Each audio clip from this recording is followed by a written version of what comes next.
Percaya bahwa Tuhan ada di tengah-tengah kita. Saya pernah menyampaikan buat saudara bagaimana di tengah-tengah persoalan Tuhan ada bersama-sama dengan kita. Dan tadi pagi saya sudah berbicara tentang bagaimana Tuhan pergi ke Yeriho. Yeriho adalah satu kota yang sangat rendah di muka bumi, the lowest city in the world, karena Yeriho itu berada 400 meter di bawah permukaan laut. Dan Yerusalem itu ada 800 meter di atas permukaan laut, jadi selisih antara Yerusalem dengan Yeriho itu 1200 meter. Jadi perbedaan suhu itu bisa 12 derajat ya. Jadi kalau di Yeriho misalnya 30, saudara tinggal kurang 12 itu suhu di Yerusalem. Karena tiap kali saudara naik 100 meter, saudara akan mengalami penurunan suhu 1 derajat ya. Jadi saya hitung-hitung kalau nggak salah angkasa tuh kurang lebih 300 meter dari Dok 5 gitu ya, atau dari pantai. Karena kalau saya naik dari Dok 2 dengan suhu 29 sampai di atas bisa selisih 3 derajat, berarti kurang lebih 300 meter ya. Saya belum pernah ukur secara pasti, tapi kira-kira kita bisa dapat gambaran seperti itu. Setiap kali saudara mendaki 100 meter, suhu pasti turun 1 derajat saudara ya. Jadi kalau saya naik dengan 28, kurang 3 saja, di atas bisa 26 saudara ya, 27, 26, kadang 25 ya. Ada saat dimana kalau hujan itu bisa 22 saudara ya, 22 cukup dingin. Nah, saya berkata bahwa konfirmasi yang dilakukan oleh Tuhan adalah di dalam Mazmur 139, di mana ketika kita berada dalam titik nadir terendah, dunia orang mati adalah titik nadir terendah, di sana pun Tuhan ada. Jadi saya mau berkata buat saudara, saudara rasa atau tidak rasa di tempat di mana saudara berada saat ini, Tuhan ada bersama-sama dengan saudara dan dia ingin pulihkan. Dia pergi ke Yeriho, kota terendah, dan dia harus turun sampai 400 meter di bawah permukaan laut. Kalau saudara mandi di Laut Mati, maka saudara akan bertemu beberapa bar atau warung-warung dengan tulisan the lowest bar in the world ya. Kenapa tidak ada bar yang paling rendah di muka bumi selain di tempat itu? Lalu kalau ada ibu-ibu yang belanja tentang kosmetik yang ada di Laut Mati, ada 2 merek yang terkenal. Yang satu Ahaf itu bahasa Ibrani artinya cinta atau love ya. Lalu yang kedua adalah minus 417, artinya mineral-mineral yang ada di kosmetik itu diambil dari Laut Mati dalam kedalaman 417 meter di bawah permukaan laut. Nah sekarang ini tiap tahun Laut Mati turun 1 meter ya. Tiap tahun dia pasti turun 1 meter. Jadi kalau saudara datang tahun ini di sini dia punya bibir pantai ya, saudara akan datang tahun depan sudah 1 meter lebih rendah lagi. Jadi tiap tahun turun. Kenapa 2 negara nyedot air ini, air dari Laut Mati ini? Karena mineralnya banyak ya, potasium, magnesium, garam dan sebagainya, sangat-sangat kaya saudara ya, sangat-sangat kaya. Dan kalau saudara, kemarin saya singgung sedikit di doa pagi jam 5 di setiap hari Sabtu, bahwa sekarang ada proyek raksasa di mana mereka akan alirkan air dari Laut Merah yang ada di Teluk Akaba. Teluk Akaba itu menurut nama satu kota yang ada di Yordania, tapi itu sebetulnya pelabuhan di mana Salomo dulu mengirim barang-barang atau kapal-kapal datang berlabuh di pelabuhan namanya Elat ya, pelabuhan Eliat atau Elat di Alkitab ada, dan itu 400 meter di atas, tinggal tusuk pipa, dia mengalir pakai energi potensial, nggak usah pakai dinamo, lucur langsung saudara ya, lucur langsung. Kita lihat ini proyek yang luar biasa. Tetapi di dalam doa kemarin saya menyinggung tentang Yehezkel 47 bahwa nanti sungai yang mengalir dari Bait Suci pergi ke Araba Yordan di Laut Asin, maka ada kehidupan. Kenapa disebut Dead Sea atau Laut Mati? Karena tidak ada kehidupan. Kadar garamnya 7 kali daripada laut biasa. Sudah tidak akan dapat Johnson di sana, sudah tidak akan dapat motor laut di sana. Kenapa? Hancur pasti ya, karena kadar garam tinggi sekali. Dan setiap kali rombongan Indonesia kalau mau turun ke Laut Mati, ada announce dari loudspeaker besar, tolong jangan seperti kolam renang ya, jangan seperti di Indonesia. Kita kalau terjun di Dok 2 kan langsung bir, di sana nggak boleh, turun pelan-pelan. Kenapa? Kadar garamnya tinggi, kalau kena di mata bisa buta sementara. Makanya di pinggir bibir pantai itu mereka siapkan air tawar untuk basuh mata kita kalau memang kemasukan garam di Laut Mati. Tinggi sekali, sampai rasa pahit kalau masuk di bibir itu. Jadi bukan berenang kayak begini, tidak, cuma datang pelan-pelan gitu ya. Lalu mulai mengapung karena saking tinggi kadar garam, sudah bisa tidur. Nah, Laut Mati ini hanya menerima dari Sungai Yordan. Sungai Yordan ada 2 bagiannya, sebelum Danau Galilea dan sesudah Danau Galilea. Jadi yang mengalir dari utara di bawah kaki gunung Hermon, saudara ya, di Dan itu ya, makanya Dan itu Jordan, mengalir dari Dan. Suku Dan itu ada di bawah Sungai Yordan itu, saudara. Di apa? Ke gunung Hermon. Salju-salju yang mencair di atas gunung Hermon itu ditulis dalam Mazmur 133 seperti embun dari Gunung Hermon ya. Jadi ketika musim dingin itu tempat yang penuh salju sekali, tebal sekali. Lalu ketika salju-salju itu mencair, dia masuk ke sela-sela batu, dia masuk ke selama jadi mata air namanya Banias. Di tempat itu Tuhan bertanya kepada murid-murid menurut kata orang, siapa aku ini? Itu namanya Kaisarea Filipi.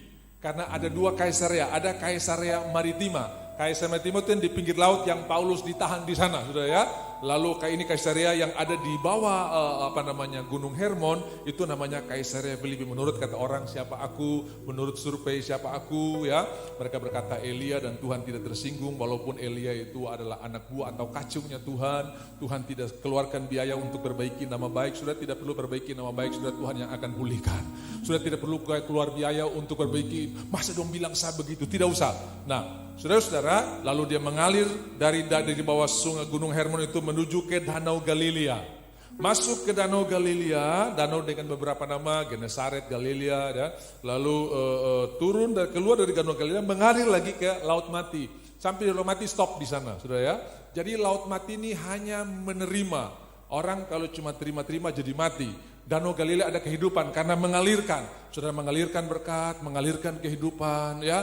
Ketemu orang ucapkan berkat ya. Jangan seperti orang Ambon kalau ketemu, beta kira saya mati, saudara ya. Makanya banyak yang mati duluan. Kenapa? Karena mati hidup dikuasai oleh lidah, saudara ya. Jangan ucapkan hal-hal yang buruk, ucapkan berkat. Ada seorang psikiater ahli dokter jiwa, saudara, satu waktu dia urus orang jiwa, orang-orang sakit jiwa, dan banyak orang yang mengamat dia ini, jangan-jangan bapak ini bisa gila juga karena urus orang gila terus. Lalu ada wartawan yang tanya, bapak, apa yang terjadi seandainya satu waktu bapak mengalami kegilaan? Dia berkata begini, saya akan mengobati orang yang lebih gila dari saya. Nah, kalau semangatnya melayani seperti itu tidak pudar, kita juga tidak akan pudar untuk melayani Tuhan. Kenapa? Karena pengalaman-pengalaman saudara bersama dengan Tuhan itu akan bisa menjadi investasi bagi generasi kita yang datang. Kalau saudara baca kitab Mazmur, hampir seluruh Mazmur ditulis dalam keadaan-keadaan yang tidak mengenakan. Dikejar-kejar musuh, papa mantu mau bunuh berapa kali, ya, dikejar-kejar orang, saudara-saudara, dan itu lahirlah Mazmur yang memberkati kita sampai hari ini. Jadi saudara-saudara, pengalaman-pengalaman kita dengan Tuhan itu bisa menjadi kekuatan bagi generasi kita. Saya berikan contoh. Saudara mungkin pernah mendengar tentang pengajaran hati Bapa. Bagaimana Bapa itu mengasihi, bagaimana Bapa itu mengampuni, bagaimana Bapa itu yang berjuang bagi anak-anaknya. Nah, ada satu pendeta yang mengalami satu keadaan yang sangat tidak mengenakan. Dia seorang hamba Tuhan yang cukup berjuang keras untuk punya kendaraan bermotor ya, untuk punya mobil. Dia berdoa cukup lama. Biasanya orang kalau punya barang yang hasil berdoa, hasil perjuangan itu sangat disayang ya saudara ya. Sangat dirawat dan sangat disayang. Nah, satu waktu Tuhan jawab doanya, dia bisa beli mobil. Dan dia sudah punya anak usia 6-7 tahun laki-laki yang juga ikut bersuka cita. Nah, bapak ini saking sibuk pelayanan, sampai kadang-kadang mobilnya lupa dibersihkan. Saudara, dia sangat sayang mobil ini. Lalu satu ketika dalam kesibukan pelayanan, dia harus pulang ke rumah untuk ganti koper dan siapkan berkas-berkas, siapkan ayat-ayat atau siapkan Alkitab untuk pelayanan berikutnya. Anak ini dengan tulus hati ingin membantu ayahnya karena dia lihat mobilnya kotor. Kemudian dia lapor, Papa, boleh gak saya bantu bersihkan mobil? Saya akan buat dalam waktu yang cepat sehingga Bapak bisa pergi dengan mobil yang bersih. Silakan nak. Lalu anak ini berpikir, apa yang paling cepat yang bisa membuat mobil ini jadi bersih ya? Dia ingat, di dapur mama suka bersihkan belanga goreng atau wajan, itu pakai kawat itu saudara yang kayak aluminium, sudah tahu tuh? Itu sedangkan arang-arang tampias, apalagi cuma kotor mobil ini saudara ya. Wah, dia ada ide, dia ambil ini apa namanya, lalu dia mulai sabunin, kemudian mulai gosok ya. Dia mulai nyanyi, Yesus juru selamat kita, Dia mati di Golgota. Saudara-saudara, dengan semangat 45 dia gosok semua itu lumpur-lumpur yang ada di mobil. Begitu dia semprot, hampir pingsan dia. Kenapa? Bilur-bilur semua mobilnya. Ini mobil baru baret habis. Lalu dia tidak tahu bagaimana cara menyampaikan kepada ayahnya. Dengan keluh dan bisu, dia cuma bilang, Papa, tidak sanggup berbicara karena dia tahu pasti ini ancaman luar biasa. Dia tahu papanya paling sayang mobil ini. Papa, ada apa nak? Bicara nak. Karena berulang kali dia cuma tunjuk begini, akhirnya ayah mengerti ada sesuatu yang tidak beres di luar. Sudah tahu begitu dia pergi keluar, dia kaget mobil yang baru itu baret hancur, saudara ya. Nah karena dia pendeta, sebelum dia hukum anak dia berdoa dulu, saudara ya. Tuhan, kalau kau jadi saya, kau bikin apa ini anak Tuhan? Kau sebelum hukum anak berdoa dulu, Tuhan akan kasih jalan, saudara ya. Sebelum kau kasih SP1, SP2, SP3, tanya dulu sama Tuhan, saudara ya. Jangan-jangan orang yang paling berseberangan dengan saudara itu bisa menjadi motor buat saudara di kemudian hari. Amin. Jangan cepat-cepat pecat-pecat orang, saudara ya. Daud tahu bahwa dia tidak mau menjamah si Saul ini, walaupun punya kesempatan beberapa kali. Dan dia bilang, saya tidak mau jamah orang ini, biarkan Tuhan yang urus. Saudara, kalau libatkan Tuhan, Tuhan buat menjadi indah. Ya, hanya ada dua kemungkinan, Tuhan kasih tampias atau Tuhan robah dia. Tuhan, saya percaya dia adalah orang yang Tuhan kirim buat saya. Dan Tuhan pakai saya untuk menjadi berkat. Taruh kata hari ini dia belum berubah, saya tetap menjadi berkat buat dia. Selesai. Nah saudara-saudara, dia berdoa, Tuhan saya bikin apa nih anak ini. Lalu Tuhan bicara, menurut kamu, mana yang lebih berharga, mobilmu atau anakmu? Mobilmu gak bisa nginjili, gak bisa doakan orang. Sebagus-bagus dan semahal mobilmu gak bisa bilang I love you. Tapi seburuk-buruk anakmu bisa bilang Papa, saya sayang Papa. Amin.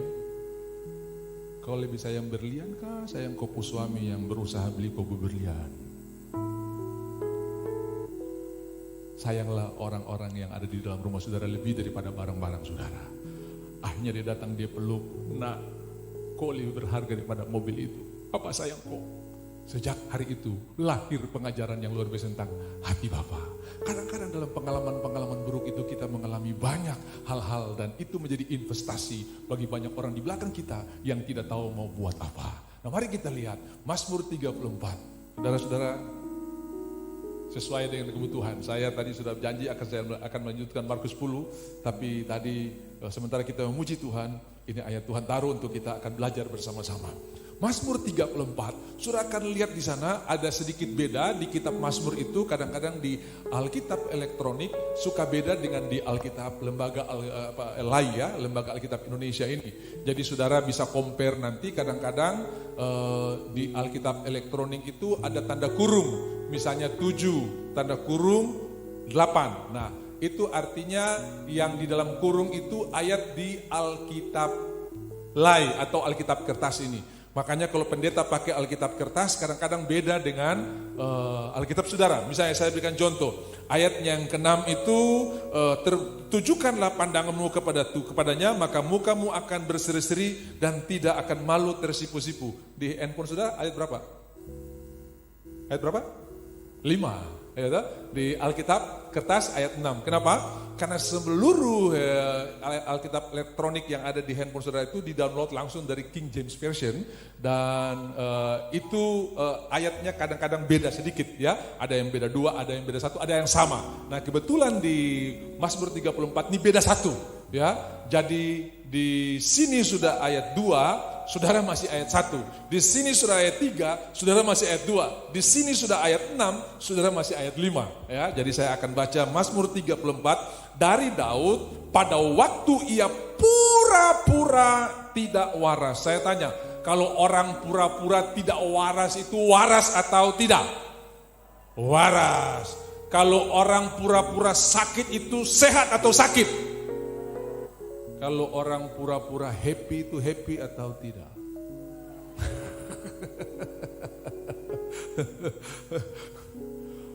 Ya pura-pura tidak waras berarti dia bukan orang yang tidak waras.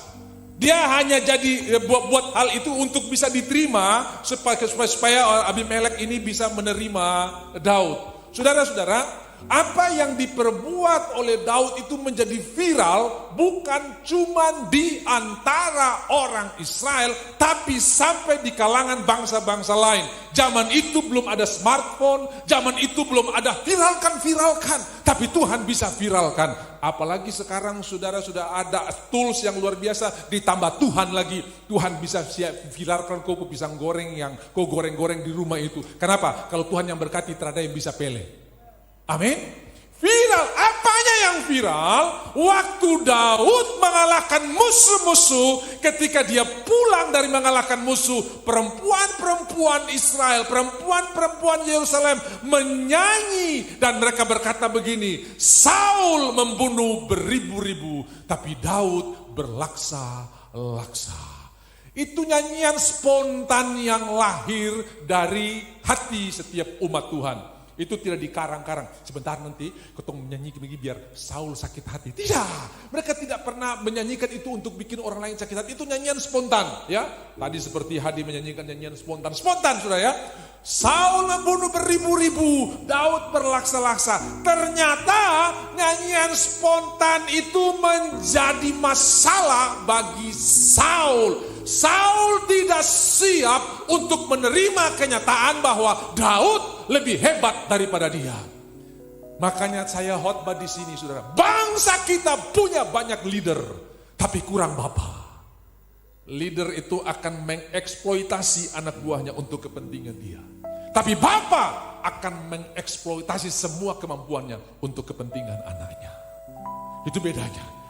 Jadilah bapa di kantor saudara, jadilah bapa di institusi saudara, jadilah bapa di rumah saudara. Bukan masalah gender minggu lalu itu ya. Waktu nyanyian ini sampai ke telinga Saul, dia tidak siap. Saya berdoa saudara-saudara, engkau bukan punya. Saul itu sudah mati tapi dia roh masih ada. Terus bisa lihat orang lain maju, saudara ya. Terus bisa lihat orang lain hebat. Ini di Manado saudara. Begitu di sebelah beli motor baru, papa. Langsung beli motor baru Matic papa. Ketemu punya ini pakai rantai. Setiap 1 kilo rantai terlepas. Lihat nih mama putangan baoli terus. Gara-gara rantai terlepas ini saudara ya. Sabar mama, yang penting masih bajalang ya. Bajalang tuh bukan liar tapi masih berjalan saudara ya. Masih yang penting masih berjalan. Minggu berikut tetangga beli televisi besar. Flat digital. Papa, dong punya digital, dong punya masih tabung, mesti pukul baru gambar keluar saudara. Sabar mama, yang penting bisa nonton. Kalau tidak ada televisi pun kita tidak akan mati mama. Berikut lagi tetangga beli kulkas 2 pintu. Papa, dong kulkas 2 pintu, dong punya pintu cuma 1 baru engsel sudah lepas papa. Mama, yang penting masih dingin. Tiap hari dia diganggu terus dengan tetangga. Akhirnya satu waktu dia pun suami teratahan, dia bilang, mama minggu depan papa ada 2M proyek. Dia langsung pijit, biar suami tidak pegal dia pijit. Lalu dia mulai bayangkan rumah baru, mobil baru, kulkas baru. Bukan cuma motor, mobil pun bisa kita beli. Lalu dia tanya, papa 2M itu proyek apa? Kalau bukan nganape mata pica, nganape mulu pica saudara ya. Jadi saudara-saudara, kita bersyukur dengan apa yang ada. Yang setuju katakan amin. Nanti sebentar yang masih pulang naik motor, terima kasih Tuhan, aku bersyukur. Karena walaupun motor aku masih bisa pergi ke rumah Tuhan.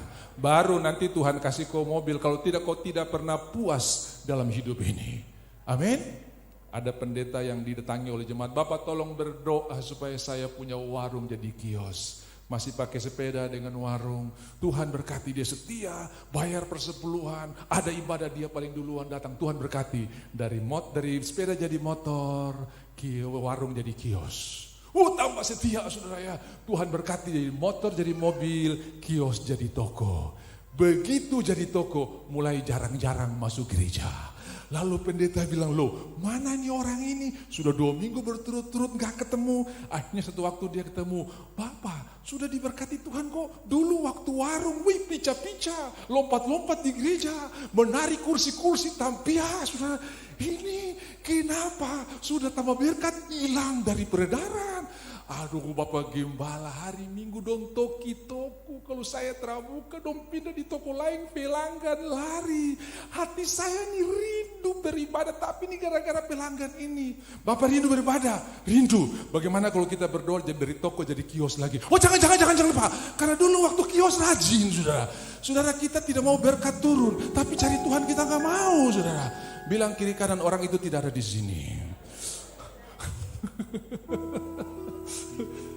Haleluya.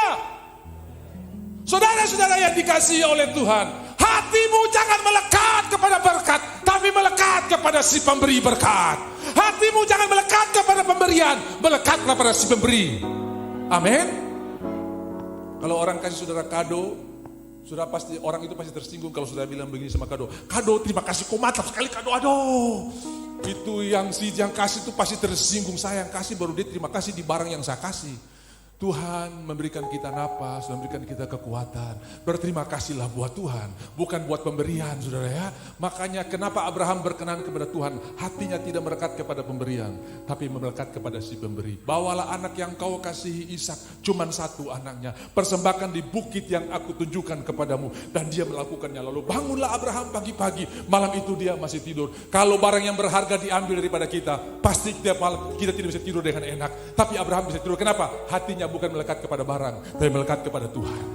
Tepuk tangan buat Tuhan kita yang luar biasa. Haleluya. Sahabat saya Resa yang main drum ini, waktu kami pulang sesudah mendoakan propertinya yang ada di Jawa Timur, saudara ya. Begitu sampai di rumah, dia telepon, "Bapak, saya dapat berkat." "Oh, puji Tuhan." Saya bilang, "Ini pasti, waduh, hati saya sudah berbunga-bunga ini. Berkat nih pasti gembala tampias lagi nih kira-kira. Aduh, puji Tuhan. Rumah saya dibobol, Bapak. Barang-barang hilang 1, 2, 3. Jumlahnya puluhan juta, saudara ya." Saya bilang, "Puji Tuhan." Dia bilang dapat berkat, kenapa? Hatinya tidak melekat kepada pemberian, tapi kepada si pemberi.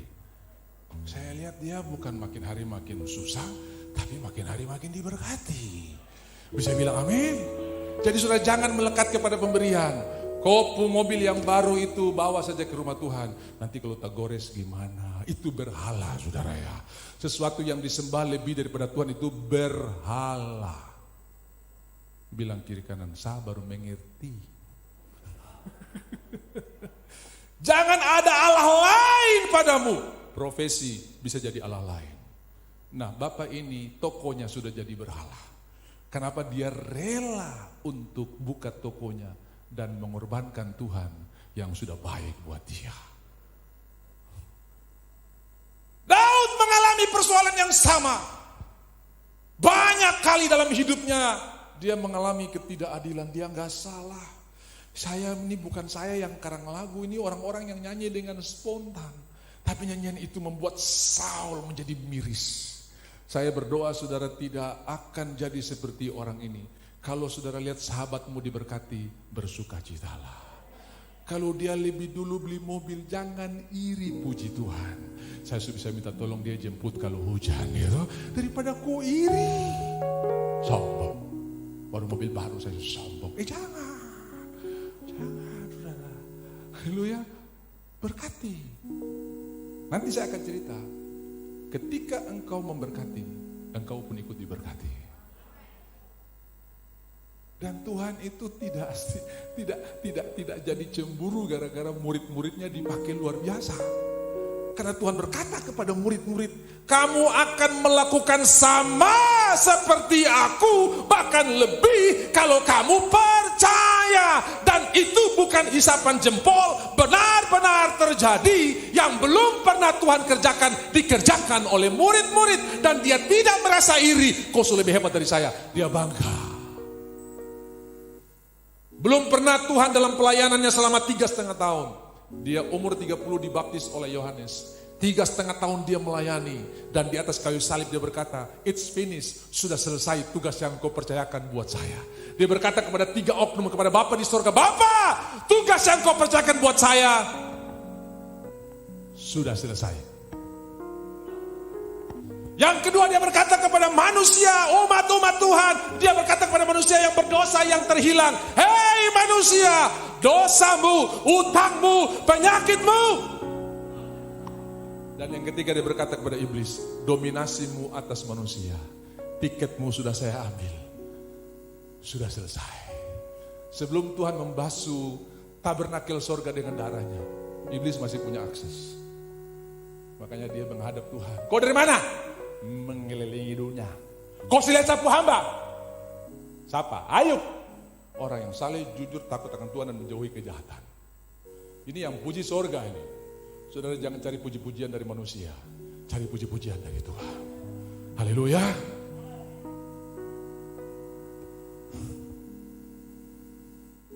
Murid-murid melakukan pelayanan yang luar biasa dan Tuhan tidak terganggu.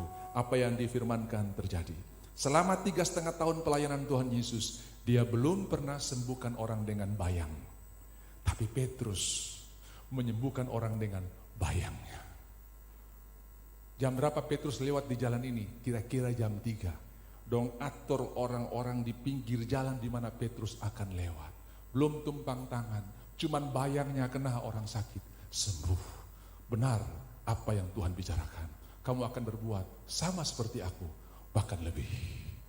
Di pintu elok atau pintu emas atau gerbang elok ya, ada orang yang sakit 40 tahun minta-minta.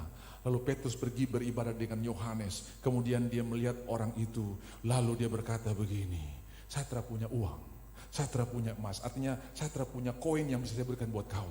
Tapi apa yang saya punya kuberikan kepadamu. Dalam nama Yesus orang Nazaret, bangkit dan berjalanlah. Tuhan pernah membuat orang lumpuh di kolam Bethesda berjalan. Petrus pun pernah melakukannya di pintu gerbang elok. Lalu dia melompat-lompat dan bilang, stop bicara. Karena umurnya sudah 40 tahun sudah ya. Jadi dia di mana-mana, Tuhan Yesus hebat, Tuhan Yesus hebat. Itu berita yang paling menyakitkan bagi orang Farisi dan ahli Taurat. Mereka bilang, stop, siapa yang bikin? Itu Petrus, dong panggil Petrus sidang. Stop, kok bicara-bicara dengan nama itu Kok bikin Yerusalem ini semua mengenal dengan nama Yesus itu. Lalu Petrus yang orang sederhana, orang nelayan yang sederhana, berkata kepada mereka begini, pilihlah mana yang benar menurut kamu, menyenangkan Tuhan atau menyenangkan manusia. Bagi kami tidak akan berhenti berbicara tentang nama Yesus. Lalu mereka berkata begini, ini manusia-manusia yang telah laku dulu kenapa dong sudah jadi luar biasa kayak begini. Memang mereka nelayan-nelayan yang sangat kasar, tapi Tuhan panggil mereka. Dan ketika kita mengiring Tuhan, mujizat terjadi di tengah perjalanan kita. Engkau diubahkan dari hari ke hari ketika engkau berjalan bersama-sama dengan Tuhan. Coba perhatikan keadaan saudara hari ini, jauh lebih baik dibanding waktu saudara pertama kali dipanggil Tuhan. Benar ya? Bisa menikmati hadirat Tuhan, bisa ada pewahyuan-pewahyuan, ada impres-impres ya. Hidup saudara makin hari makin menjadi berkat. Dulu gampang tersinggung, sekarang enggak. Orang mau puji atau tidak, haleluya saja. Saudara-saudara, mari segala kemuliaan hanya bagi Tuhan Yesus Kristus. Yang percaya tepuk tangan buat Tuhan kita. F.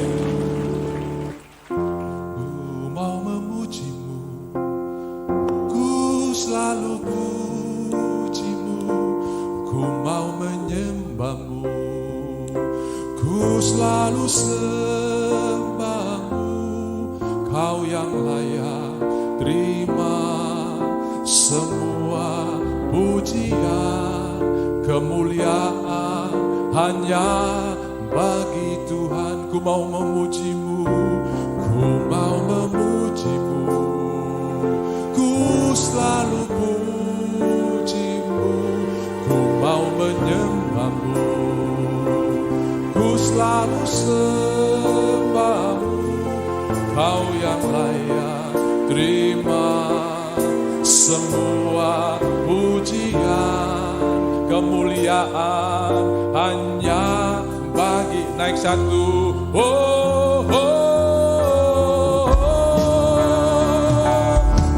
mau memujimu, ku selalu pujimu, ku mau menyembahmu, ku selalu sembahmu, kau yang layak terima semua pujian, kemuliaan hanya bagi Tuhan.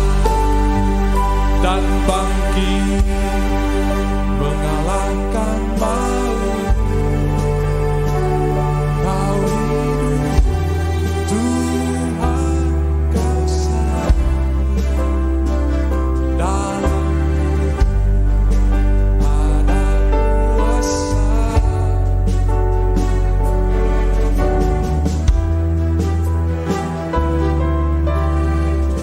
Saya rindu sama-sama selamanya.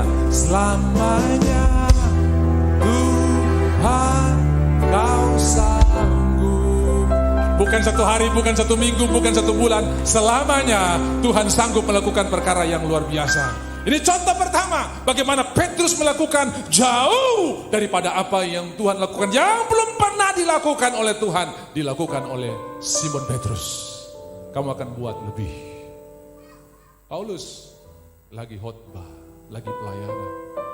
Paulus, ada orang sakit butuh pelayanan. Aduh, ini khotbah belum selesai. Terus gimana? Nih, bawa saya sapu tangan yang bekas gosok keringat, sapu tangan yang mungkin basah dengan keringat yang mengalir di tubuhnya.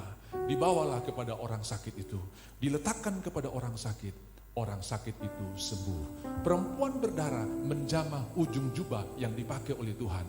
Paulus putus hubungan dengan sapu tangan, pergi menjauhi dia. Dan ternyata di sapu tangan itu pun ada kuasa. Kamu buat lebih daripada aku buat. Dan Tuhan tidak merasa terganggu. Saya berdoa yang ada pada roh saudara adalah roh Tuhan, bukan roh Saul. Kalau Saul dia iri, cemburu, lalu mulai cari jalan bagaimana habisi karir orang ini. Dia punya karir ini sudah membahayakan posisi saya. Sebetulnya posisi kita itu bukan karena ancaman-ancaman orang, tapi karena Tuhan yang beri. Mazmur 75 bukan dari timur atau dari barat datangnya peninggian, tapi itu datang daripada Tuhan. Kalau Tuhan yang angkat saudara, makanya kalau kau punya orang dalam, tidak usah susah karena kau punya orang luar angkasa, yaitu Tuhan Yesus saudara ya. Dia lebih hebat dari segalanya. Amin. Tulis di tatu saudara, sapunya orang luar angkasa dan di situ sapu kantor pusat. Tuhan yang memerintah selama-lamanya. Selama-lamanya. Selama-lamanya dia berkuasa. Selamanya Tuhan kau sanggup. Langsung selamanya Tuhan kau sanggup. Ya mantap. Tuhan berkati saudara.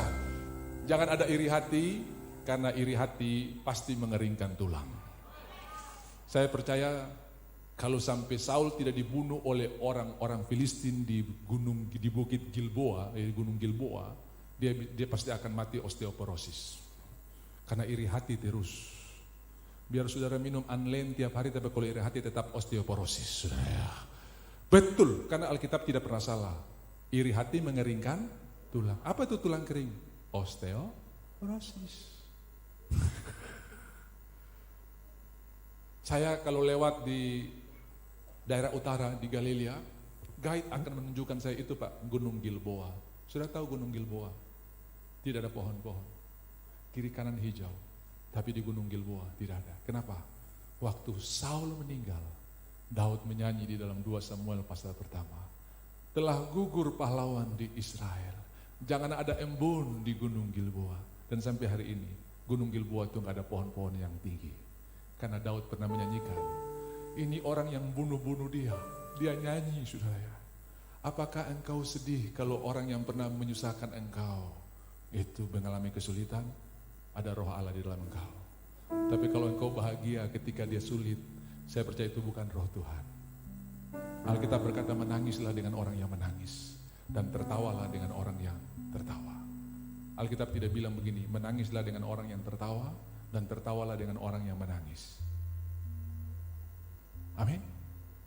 Kalau orang itu sukses, tertawalah. Kalau orang itu susah, menangislah. Dan waktu musuh daripada Daud ini mati, dia tulis puji-pujian. Telah gugur pahlawan di Israel. Dia masih melihat Saul sebagai pahlawan. Karena bagaimanapun juga, dia telah memimpin Israel. Dia telah menggembalakan umat Tuhan. Soal dia punya kesalahan, dia punya kekurangan, dia punya urusan dengan Tuhan. Tugas saya mendoakan dia. Kalau ada seseorang menerima upah karena perbuatan dosanya, saya pastikan saudara tidak punya saham di dalamnya. Kalau ada orang itu bertobat dan dipakai Tuhan, saudara punya saham di dalamnya. Karena saudara mendoakan dia. Amin. Kalau ada orang balap-balap di kopu motor setengah malam bikin kau tidak bisa tidur, jangan berdoa Tuhan dia belum mati-mati lagi, saya berdoa tiap malam supaya dia mati cepat. Kenapa dia belum mati-mati? Tambah sehat dia saudara ya. Dan satu waktu kalau dia mati sebelum bertobat, kau punya saham di dalamnya. Lebih baik kau berdoa Tuhan tolong dia supaya dia bertobat sebelum dia mati. Karena kalau dia balap-balap begini selama bisa tabrak tiang listrik, game over. Sebelum dia tabrak tiang listrik Tuhan, dia terima Tuhan dulu. Dan waktu dia masuk ke sorga, Tuhan bilang begini, karena doa itu orang tetangga musuh yang kau bikin ribut tiap malam, kau ada di sini. Tanam saham untuk kebaikan, bukan kehancuran. Haleluya. Saul berusaha untuk membunuh Daud. Tapi Daud tetap tanam saham untuk kebaikan. Walaupun dia punya kesempatan untuk bunuh, dia tidak melakukannya. Lalu dia tulis Mazmur 34 ini. Saudara, ada satu sesi yang saya belum sempat selesaikan dan saya tidak mau berhutang buat saudara karena masih ada waktu. Saya ingin selesaikan sendiri karena khotbah ini pernah gantung ya. Ya, saya nggak tahu bagaimana Tuhan pimpin sampai saya sempat gantung khotbah ini. Yaitu bagaimana apa yang kita serukan itu undangan. Saudara mungkin pernah dengar introduce-nya ya. Bagaimana orang-orang di Bali itu cantik-cantik, ganteng-ganteng. Yang main bass ini orang Bali, saudara ya. Dan saya pergi ke Bali itu banyak rumah ornamen, kaos-kaos, oleh-oleh dari Bali itu gambarnya bukan orang cantik, tapi orang menyeramkan, Lea, saudara ya, taring atas bawah, lidah menjulur, mata menyala, saudara ya. Saya tanya, ada orang Bali model begini enggak? Mereka bilang, tak ada, orang Bali cantik gitu ya. Lalu saya tanya, ini dapat dari mana nih gambar ini? Waktu bersemedi, waktu bertapa. Jadi saudara, kadang-kadang di alam nyata tidak ada, di alam roh ada. Saudara pergi ke daerah Jawa, saudara akan ketemukan banyak itu yang hidung panjang gitu, petruk, lalu di belakang ada ekor. Keliling Jawa Timur sampai Jawa Barat saudara nggak akan ketemu satu pun manusia Jawa yang ada ekornya, tidak ada. Tapi di dunia roh ada. Di dunia roh ada. Makanya saudara, setiap ucapan yang saudara ucapkan, keluarkan itu merupakan undangan. Firman Tuhan jelas berkata yang berseru kepada Yesus akan diselamatkan. Kenapa? Yang datang adalah Roh Yesus. Ini mungkin off the record, saudara ya. Beberapa tahun yang lalu ada seorang pendeta yang mendoakan orang untuk pergi umroh. Saya sudah cerita intronya, saudara ya. Dan karena orang ini melihat bagaimana pendeta ini melayani semua orang dengan sukacita dan doanya berkuasa, dia bilang, Pak tolong doakan, pikir sakit kah, atau ada masalah keuangan, tapi ternyata dia mau pergi umroh. Kalau umroh, iya, tapi saya berdoa dalam nama Yesus. Gak apa-apa, aku utus saudaraku ini pergi umroh dalam nama Tuhan Yesus. Jadi saudara, ada pendeta yang utus orang pergi umroh. Saudara tahu waktu dia pergi, itulah kasus di mana tragedi terowongan Mina terjadi. Tahun 90 ada 1426 orang yang mati. Tetangga-tetangga sudah dapat info, sudah dikubur keluarga mereka di sana. Mereka bersyukur karena mati di sana terhormat. Ini bapak satu ini yang didoakan ini terada kabar. Kenapa belum ada kabar ini? Kaget, terkejut, tidak percaya, muncul dia. Kok teman-teman semua lewat baru kok masih berdiri? Saya mau pergi ke gereja dulu. Loh, kok ingat ya? Kok itu sudah haji loh. Tapi saya mau pergi kasih tahu bahwa nama Yesus itu nama yang berkuasa. Dia cerita, dia udah ada di terowongan, di dalam terowongan dan ada di lapisan paling bawah. Dan dia sudah pasti akan mati. Tiba-tiba dia ingat nama yang dipakai oleh pendeta ini untuk mendoakan dia. Dan dia berdoa begini, Yesusnya orang Kristen. Dia belum percaya Tuhan. Sama dengan orang yang lumpuh 38 tahun, dia belum kenal Tuhan. Karena waktu dia angkat tilam, orang ahli Taurat dan ahli Farisi marah. Kenapa kau angkat tilam ini hari Sabat? Saya tahu ada yang suruh angkat. Siapa yang suruh? Saya tahu, pokoknya sekarang saya berjalan. Waktu dia pergi bawa persembahan ke rumah Tuhan karena sudah disembuhkan, Yesus ada di sana. Baru dia kasih tahu, ini dia. Lalu tahulah mereka Yesus yang melakukannya. Dan mereka mencari cara untuk membunuh Yesus. Bayangkan dia pun belum kenal Tuhan. Sama seperti Bapak ini berdoa, Yesusnya orang Kristen, tolong saya. Belum amin. Dia kaget, dia sudah ada di luar terowongan. Nanti sudah bisa searching di Google ya, sudah lihat kasus tragedi terowongan itu tahun berapa? Tahun 90. Ya, saya belum lahir. Banyak dari saudara belum lahir. Tapi itu tragedi yang sangat mematikan karena 1426 orang yang meninggal. Tapi Bapak ini pulang dan bersaksi, yang berseru kepadanya akan diselamatkan. Yang berseru kepada Yesus diselamatkan. Ini cuma satu potong dari lagu. Kan ada kebangkitan yang besar, kan ada pemulihan di negeri kami. Kan ada kebangkitan yang besar, yang berseru kepada Yesus diselamatkan. diselamatkan. Yang berseru kepada Tuhan, diselamatkan. Kami mengalami kecelakaan maut waktu turun dari Mount Hagen, negara tetangga Papua Nugini.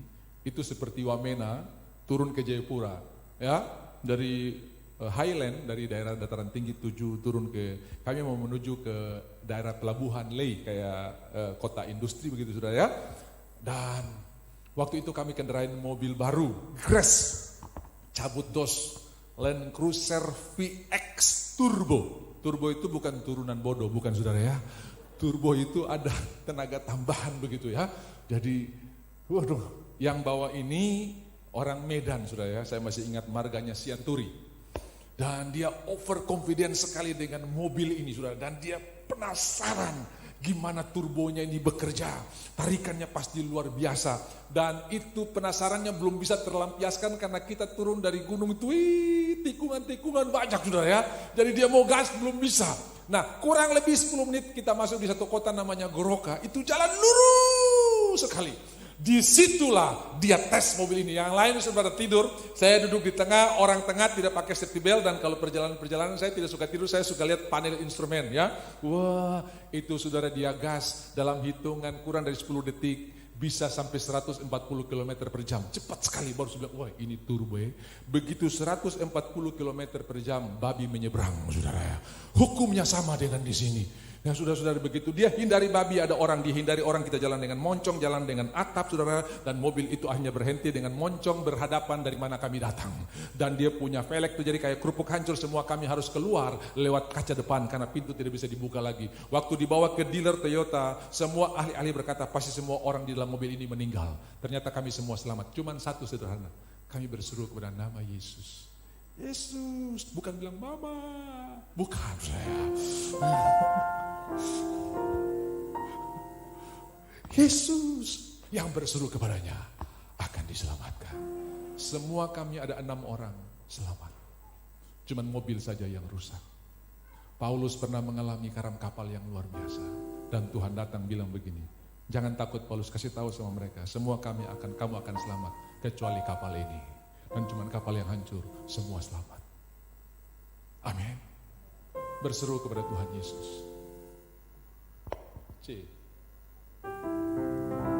Berseru pada Yesus, berserah pada Yesus, percaya Dia sanggup menolongmu. Berseru pada Yesus, Dia akan memberi kedamaian abadi. Berseru. Jadi waktu engkau berseru atau memanggil itu undangan. Saya minta dan saya mohon di dalam nama Yesus. Terada yang undang babi dengan anjing lagi. Babiko, anjingko. Saudara mengundang spirit anjing turun ke dalam orang itu. Jadi saya tuntaskan ini yang belum selesai yang lalu. Jangan salah undang, tetap panggil nama Yesus. Tetap berseru kepada nama Tuhan. Haleluya. Dia punya keadaan stres berat, tapi dia punya ucapan syukur. Ayat yang kedua, aku hendak memuji-muji Tuhan, puji-pujian kepadanya tetap di dalam segala waktu. Jangan nyanyikan penyakitmu, nyanyikan kesembuhan dari Tuhan. Ketemu orang, aduh saya ini cancer stadium 3, tidak boleh makan ini, tidak boleh makan ini. Itu kau nyanyikan kau penyakit. Nyanyikan Tuhan punya kebaikan. Saya percaya Tuhanku luar biasa. Saya ingat ada seorang hamba Tuhan pergi berdoa buat seorang jemaatnya yang sakit. Lalu sebelum berkhotbah, sebelum pergi berdoa kan diajak satu temannya yang juga penyintas ya. Penyintas itu orang yang masih dalam proses pemulihan, sudah ya. Lalu begitu dia berkhotbah, Bapak kita berdoa tapi sebelum kita dengar firman Tuhan, Allah turut bekerja dalam segala sesuatu untuk mendatangkan kebaikan. Dia bilang stop. Dia kaget, ini ada jemaat yang kasih henti khotbah saudara ya. Apa? Tuhan mendatangkan kebaikan. Ini saya sakit sekali ini. Kalau tidak minum obat ini saya sakit sekali. Saya menderita sekali ini, obat cukup tinggi dosisnya. Teman yang satu bilang ini, mana Bapak obat? Dia cerogoh sakunya. Bapak lihat saya punya, lebih tinggi dosis daripada Bapak. Dia kaget. Kok bisa datang doakan saya, sementara kau punya lebih parah? Karena saya tidak bicara penyakit, saya bicara kesembuhan. Dia diam, saudara ya. Stop nyanyikan masalah saudara, nyanyikan kebesaran Tuhan. Bisa bilang amin? Stop nyanyikan pergumulan saudara, nyanyikan kebaikan Tuhan. Walaupun engkau belum lihat, nyanyikan. Engkau akan menerima apa yang kau nyanyikan. Kalau kau nyanyikan kebaikan Tuhan, kau akan mengalami kebaikan Tuhan. Haleluya. Saya percaya saudara Sandiwaro kenapa sembuh? Karena dia nyanyi kebaikan Tuhan. Dokter bilang harus game, tapi ketika kita nyanyi kebaikan Tuhan, kita akan mengalami kebaikan Tuhan. Amin. Dia tidak menyanyi Tuhan, aku punya banyak masalah. Dia bilang begini, aku hendak memuji-muji Tuhan, puji-pujian kepadanya tetap di dalam mulutku. Saya tidak peduli persoalan saudara seperti apa, tapi hari ini nyanyikan kebesaran Tuhan. Kita bangkit berdiri dan kita nyanyikan kebesaran Tuhan. Minta nada, haleluya.